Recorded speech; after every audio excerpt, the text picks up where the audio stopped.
झारखंड में राज्यसभा चुनाव से पहले झारखंड मुक्ति मोर्चा और कांग्रेस के बीच बड़ी तकरार देखने को मिली है। गुरुवार देर शाम जिस तरह से कांग्रेस ने अपने एक उम्मीदवार के नाम की घोषणा करते हुए आधिकारिक मुहर लगा दी, प्रणव झा को अपना उम्मीदवार बनाया, तो वहीं ठीक शुक्रवार को कांग्रेस के इस अधिसूचना जारी करने के बाद जेएमएम के द्वारा उच्च स्तरीय बैठक कांके रोड स्थित मुख्यमंत्री आवास में की गई, जिसमें झारखंड मुक्ति मोर्चा के तमाम मंत्री और विधायक शामिल हुए। उच्च स्तरीय बैठक में जो फैसला लिया गया, जो जानकारी मिल रही है कि झारखंड मुक्ति मोर्चा दोनों सीटों पर अपने उम्मीदवार उतारेगी। कहीं ना कहीं कह सकते हैं कि इस तरह के फैसले के बाद झारखंड में जेएमएम और कांग्रेस के गठबंधन के बीच तकरार जो है वो खुल करके सामने आ गया है। एक तरफ जहां गुरुवार देर शाम कांग्रेस ने अपने उम्मीदवार प्रणव झा के नाम की घोषणा की, आधिकारिक मुहर लगाई, तो वहीं दूसरी तरफ झारखंड मुक्ति मोर्चा ने शुक्रवार को उच्च स्तरीय बैठक कर दोनों सीटों पर चुनाव लड़ने की चर्चा करते हुए घोषणा की है। हालांकि आधिकारिक पुष्टि अब तक नहीं हुई है, लेकिन जो जानकारी मिल रही है कि जिस तरह से कांके रोड स्थित मुख्यमंत्री आवास में मुख्यमंत्री हेमंत सोरेन की अध्यक्षता में झारखंड मुक्ति मोर्चा के तमाम मंत्री और विधायकों के बीच बैठक हुई। बैठक में निर्णय लिया गया कि राज्यसभा चुनाव के मद्देनजर दोनों सीटों पर झारखंड मुक्ति मोर्चा अपने उम्मीदवार उतारेगी। कहीं ना कहीं कह सकते हैं कि जिस तरह से देर शाम गुरुवार को कांग्रेस ने अपने उम्मीदवार के नाम की घोषणा की और ठीक उसके एक दिन बाद शुक्रवार को जिस तरह से झारखंड मुक्ति मोर्चा दोनों सीटों पर चुनाव लड़ने को लेकर के फैसला ले रहा है या निर्णय ले रहा है, ये झारखंड में लंबे समय से चल रहे कांग्रेस और जेएमएम के बीच गठबंधन के तार को कहीं ना कहीं कमजोर करता दिख रहा है।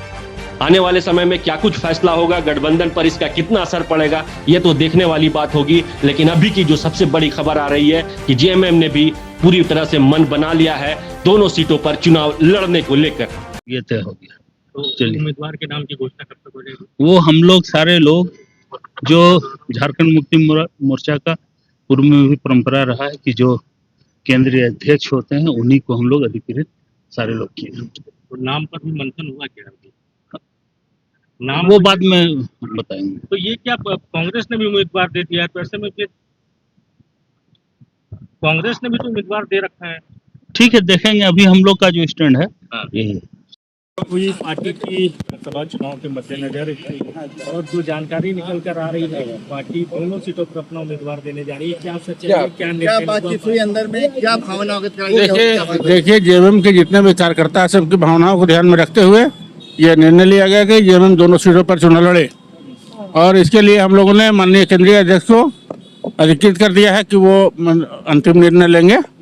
हम लोगों ने अपनी राय दी है कि दोनों सीट पर हम लोग को चुनाव लड़ना चाहिए, क्योंकि जो बातें आई हैं उस तरह होता नहीं है कि पहले तो ये कहा गया कि मुख्यमंत्री तय करेंगे, उनके पसंद का प्रत्याशी होगा, लेकिन अचानक से विदाउट कंसेंट कांग्रेस का नाम घोषित हो गया है ना।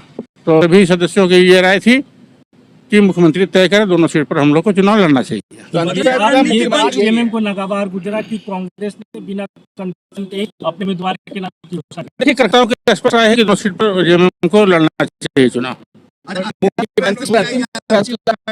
क्या फैसला हो गया? हम जितने भी हम लोग बैठे थे, हम लोगों ने ये भावना से अवगत करा दिया है माननीय मुख्यमंत्री जी को, क्योंकि ये गठबंधन के नेता है, इसलिए हम उनको अधिकृत कर दिया गया है कि आप अंतिम फाइनल निर्णय लेंगे, लेकिन लड़ना चाहिए दोनों सीट पर। फाइनल डिसीजन कब तक आ सकता है? रणनीति बन गई। फाइनल डिसीजन मंत्री का कब तक आ सकता है? दादा, दोनों सीट चुनाव लड़ने की रणनीति बन गई है। हाँ, भाजपा को रोकने के लिए, क्योंकि तीसरे प्रत्याशी तो आना निश्चित है। भाजपा ने प्रत्याशी देने का घोषणा कर दिया है कि प्रत्याशी देंगे, तो भाजपा को रोकने के लिए आवश्यक है कि जेएमएम दोनों सीट पर चुनाव लड़े। सीएम का ये कब तक आएगा? क्या कुछ अब अभी हम लोगों ने किया है, हमको माननीय मुख्यमंत्री अब तय कर लेंगे। ठीक। प्रत्याशी के नाम की घोषणा कब तक हो जाएगी आपको? अच्छा भाईनाथ जी, मुख्यमंत्री शाम को 4 बजे दिल्ली जा रहे हैं, सूचना है? नहीं, ऐसी कोई सूचना नहीं है। प्रत्याशी के नाम की घोषणा कब तक हो जाएगी? मुख्यमंत्री जी करेंगे।